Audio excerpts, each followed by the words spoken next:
अनुप्रिया जी, मैं आपसे शुरुआत कर रही हूं। एक राजा और उसका एजेंट बिहार में इधर उधर कर रहा है, तो बिहार में लोकतंत्र के द्वारा चुने गए राजा क्या कर रहे हैं? जिन्हें जनता ने चुना वो क्या कर रहे हैं कि उनके नाक के नीचे बिहार का माहौल खराब हो जा रहा है?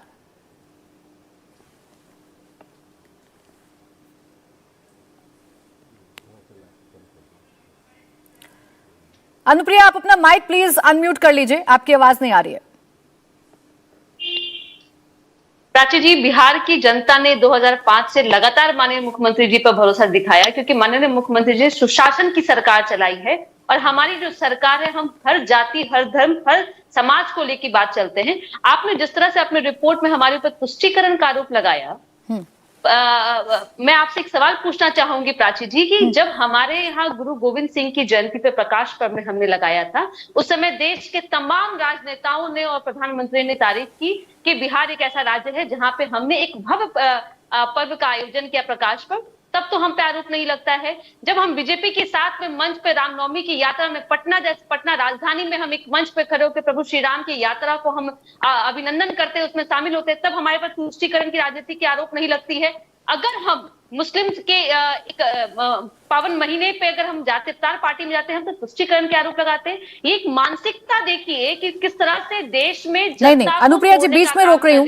सुनिए मैडम, थोड़ा सा डिफरेंस कर लीजिए। इफ्तार पार्टी का जिक्र नहीं किया मैंने तुष्टीकरण का जिक्र ही नहीं किया है। मैंने तो सीधा सीधा आपसे पूछा है कि एक राजा और उसका एजेंट अगर बिहार का माहौल बिगाड़ रहा है, तो बिहार की गद्दी पर बैठे लोकतंत्र के द्वारा चुने गए राजा क्या कर रहे थे उस वक्त? क्या कर रहे थे नीतीश कुमार? मैंने आपका सवाल सुन लिया प्राची जी। आप अगर फिर से अपने रिपोर्ट को देखेंगे, रिपोर्ट में आपने कहा कि क्या तुष्टीकरण की राजनीति करने से अरे पहले मेरे सवाल का जवाब दीजिए ना मैडम, फिर आगे चर्चा करेंगे। तुष्टीकरण पर भी चर्चा कर लूंगी। लग रहा है आपका फेवरेट टॉपिक है, इसी पर आप तैयारी कर आई है। लेकिन पहले मुझे राजा और उसके एजेंट पर जवाब दीजिए। हमारी तैयारी 2005 से है और 2005 से हम सरकार में है और ये बीजेपी हमारे साथ में आती है। इनको पता है कि हम किस तरह के शासन करते हैं। इनको हमने बताया था 2018 में, जब बीजेपी के नेता अश्विनी चौबे के बेटे 2018 में भागलपुर में रामनवमी की यात्रा में उन्होंने दंगा भड़काया था, तब हमने कार्रवाई की थी। हम किसी को बचाते नहीं है प्राची जी। हम अपने राज्य सरकार होने के नाते हम पूरे अपने धर्म का पालन करते हैं और जिम्मेदारी भी लेते हैं। बिहार में 38 जिलों में 36 जिलों में हमने एक शोभा यात्रा निकाली, शांतिपूर्ण निकली। लेकिन आश्चर्य यह होता है कि 2 जिला जहां पे अमित शाह जी का कार्यक्रम होना था और अमित शाह जी के कार्यक्रम के पहले रामनवमी के अगले दिन दंगा फैलती है, तो इसको हम सोची समझी साजिश नहीं माने तो क्या माने? सोची समझी साजिश। अनुप्रिया रुकिए एक सेकंड, एक पॉइंट पर बात करेंगे ना। आपने बता दिया कि आपकी सरकार कितनी बेहतर है, आपने बता दिया कि कैसे आप इतने सालों से बिहार में राज कर रहे हैं। सुशासन के दावे क्या हवा हवाई हो गए हैं अनुप्रिया जी? कि आपको पता है कि सोची समझी साजिश रची गई है, आपको पता है कि एक राजा और उसका एजेंट ये काम कर रहा है, तो करिए ना कार्रवाई। क्यों बैठकर बयानबाजी कर रहे हैं? पर्दाफाश करिए उनका।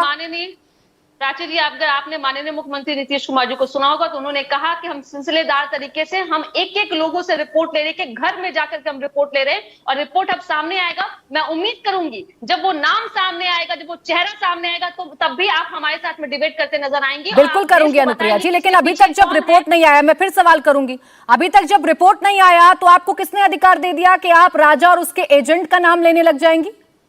इसीलिए मैं कह रही हूं कि आप थोड़ा मेरी बातों को ध्यान से सुनेंगे।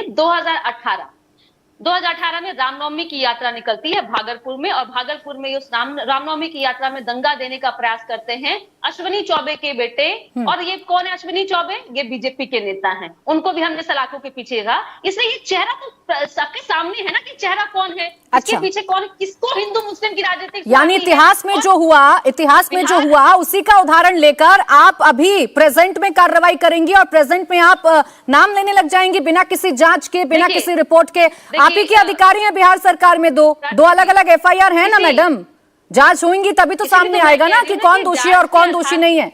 बिल्कुल जांच करेंगे और हम आरोपी को सामने लाएंगे और आपसे उम्मीद भी करेंगे कि उस आरोपी की जब चर्चा होगी तो आप हमें सम्मिलित करेंगे। दूसरी बात कि मैं बता दूं कि यह जो बीजेपी है जिसके साथ में हम 2002 में साथ में थे, जिसमें अभी ओवैसी जी कह रहे थे, तब ये अटल बिहारी वाजपेयी जी की सरकार थी। अटल बिहारी वाजपेयी जी सरकार ने, अटल जी ने खुद कहा था जब गुजरात में दंगा हुआ था कि राज धर्म का पालन करो। ये बीजेपी को समझ में ही नहीं आती। इंडिया टीवी हर वक्त हर जगह डाउनलोड करने के लिए सर्च करें India TV news Google play store या ऐप स्टोर पर।